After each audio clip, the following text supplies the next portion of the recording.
大家好，我是美厨娘莉莉。把小米放入滚烫的红糖水中，瞬间变成一道经典小零食。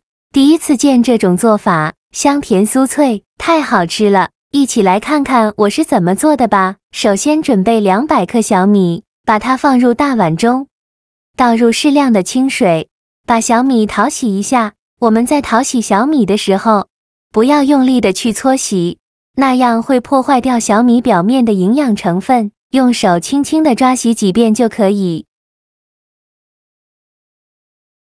清洗一遍之后，把淘米水倒出来，淘米水不要扔了，可以用来浇花。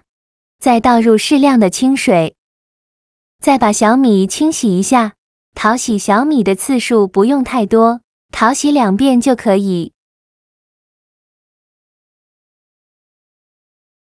淘洗好以后，再把小米倒入漏勺中，控干水分备用。接着再准备50克花生米，把它放入大碗中，倒入适量的清水，把花生淘洗一下，洗去表面的灰尘，用手轻轻地抓洗几遍就可以。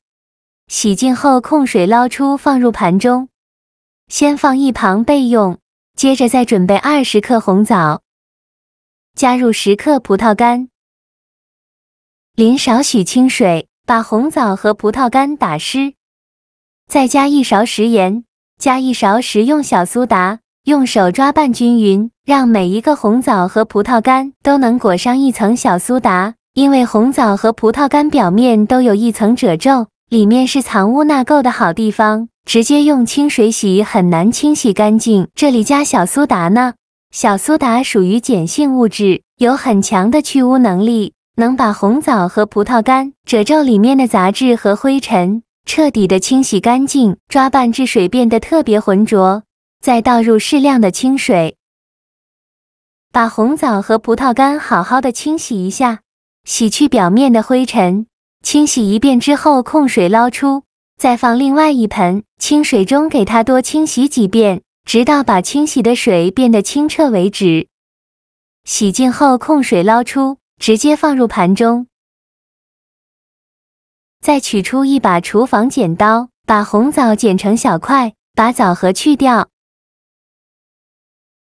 全部剪好后，再把红枣剪成小丁，也不用剪得太碎，像视频中这样就可以。用剪刀，像这样剪出来的比用刀切的更加均匀，太碎了会影响口感。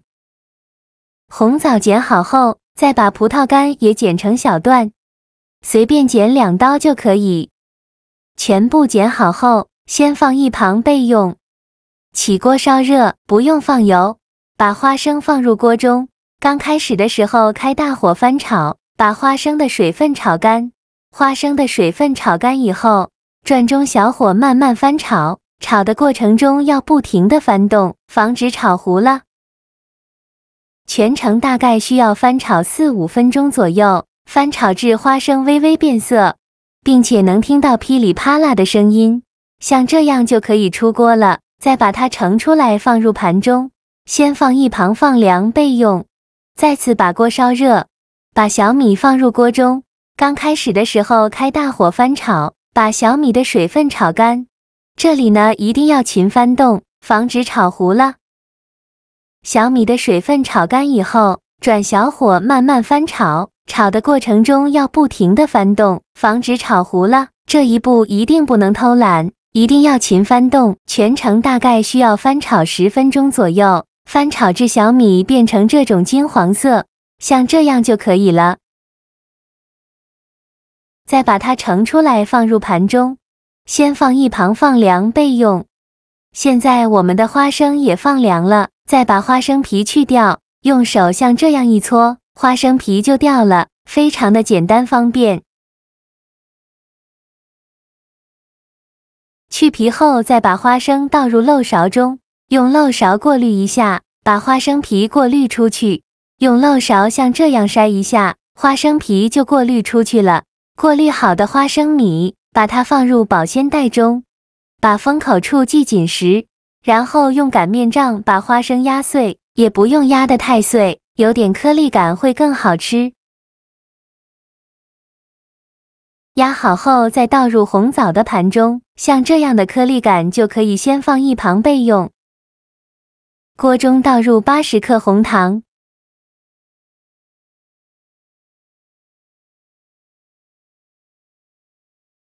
再倒入100毫升的清水，开大火烧开，用铲子搅拌一下，搅拌至红糖融化。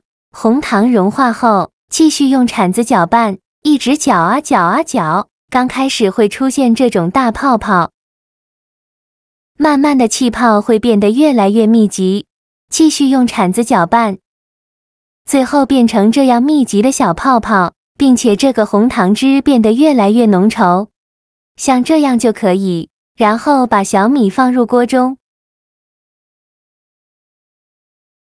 再放入红枣、葡萄干和花生碎，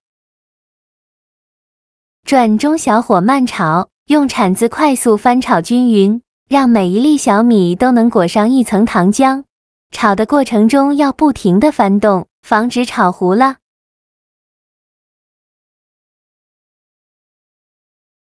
最后翻炒成这样的状态就可以。再准备一个模具，在底部铺上一张油纸，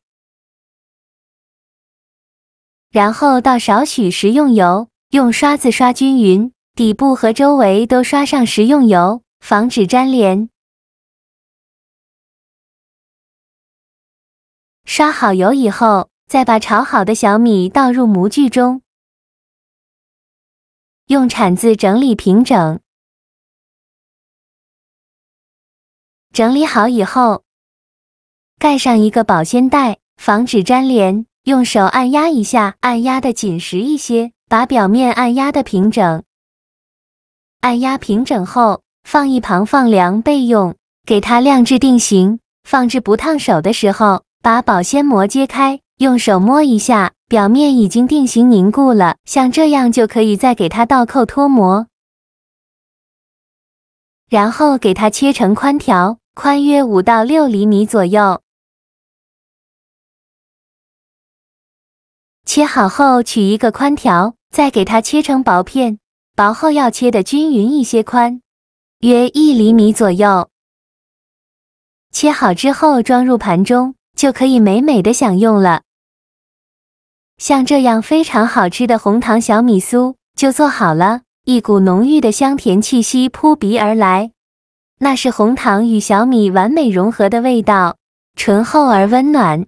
红糖的甜蜜中带着一丝丝的焦香，小米在散发出朴实的谷物香气，再加上红枣的丝丝香甜，让人仿佛置身在甜蜜的世界。葡萄干的酸甜和花生米的坚果香，时不时地穿插在其中，丰富了整个味道层次。轻轻咬下一口，先是感受到那酥脆的外皮，带来满满的满足感。接着里面的小米酥脆有嚼劲，红枣则增添了一份绵密的口感，葡萄干的酸甜在口中爆开，为整个口感增添了一抹活泼的色彩，而花生米的香脆更是让口感丰富到极致。一口下去，多种口感交织在一起，让人欲罢不能。无论是在追剧时解馋，还是作为下午茶点与朋友分享，这款红糖小米酥都是绝佳的选择，做法超级的简单，喜欢的朋友就赶快收藏起来试试吧。好啦，今天的视频就分享到这里了，这个视频麻烦您帮忙点个免费的小红心，下次不会做还能找到我。非常感谢大家的支持，我们下个视频见，拜拜。